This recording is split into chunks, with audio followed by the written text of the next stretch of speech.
안녕하세요. 이번 시간에는 실험 보고서 작성 방법에 대해 알아보겠습니다. 수업 시간에 진행한 실험의 보고서를 작성하는 것은 실험 내용을 다시 짚어볼 수 있고 개념 확립은 물론 실험 결과가 의미하는 바를 이해할 수 있기 때문에 실험 수행만큼 중요한 단계입니다.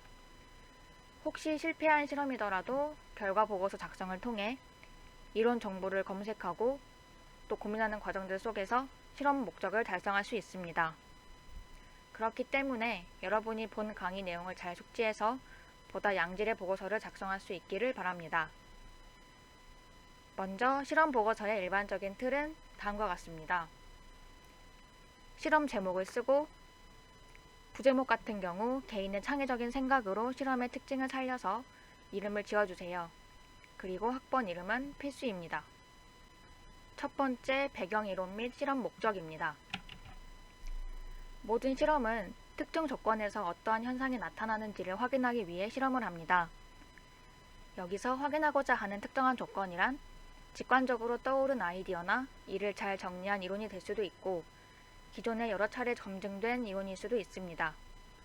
이 항목에는 실험 시간에 수행할 실험의 배경이 되는 이론을 적절한 자료, 즉 수식이나 그래프, 그림 등을 인용하여 작성해 주시고 이번 실험에서 확인하려는 내용이 무엇인지에 대한 실험 목적을 작성하시면 됩니다.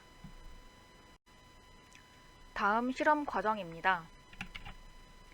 이 부분은 본인이 속한 조에서 진행한 전체적인 실험 과정을 정리하여 서술하시면 됩니다.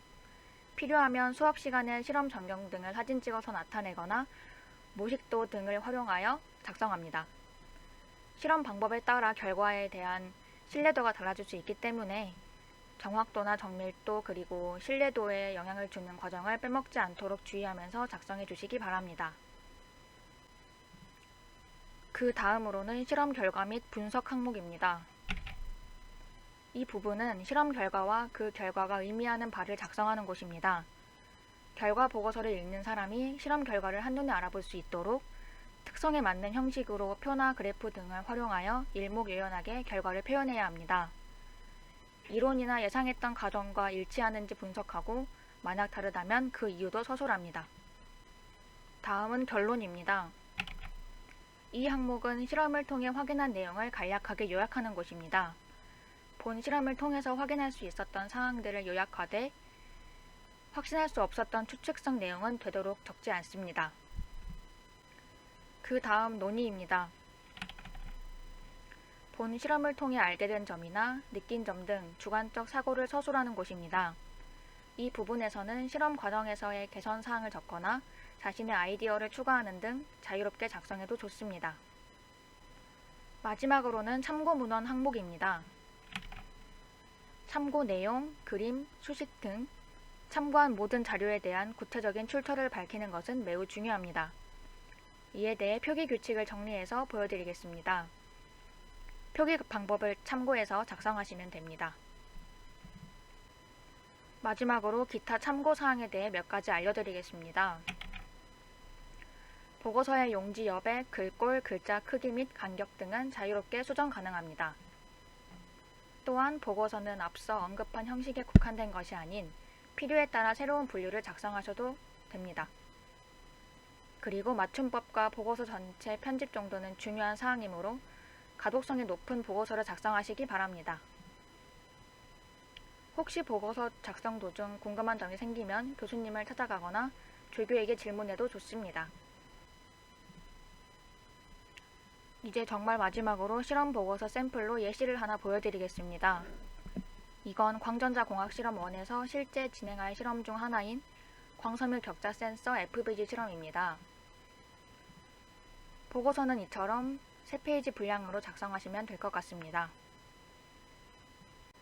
처음에 실험 제목을 쓰고 밑에 부제목은 실험의 특징을 살려서 창의적으로 작성하면 되는데 이건 좀 딱딱해 보이는데 여러분은 보다 더 창의적인 부제가 나올 거라고 생각합니다. 그리고 학번 이름까지 표기합니다. 실험 배경이론은 저 같은 경우 FBG 관련 실험이기 때문에 FBG가 무엇인지 종류, 특징, 그리고 만드는 방법, 장점 등을 조사해서 이렇게 그림과 함께 표현했습니다.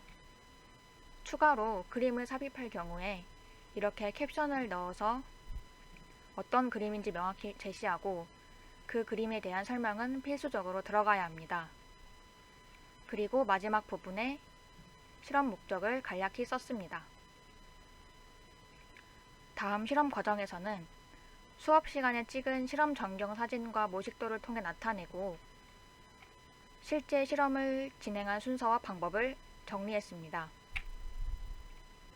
실험 결과 및 분석에서는 결과에 해당하는 그래프를 제시하고 이에 대한 분석 내용을 서술했습니다.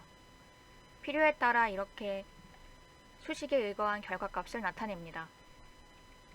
여러분이 표나 그래프를 삽입할 때 꼭 필요한 자료인지 결과를 효율적으로 보여주는 자료인지 판단할 필요가 있습니다.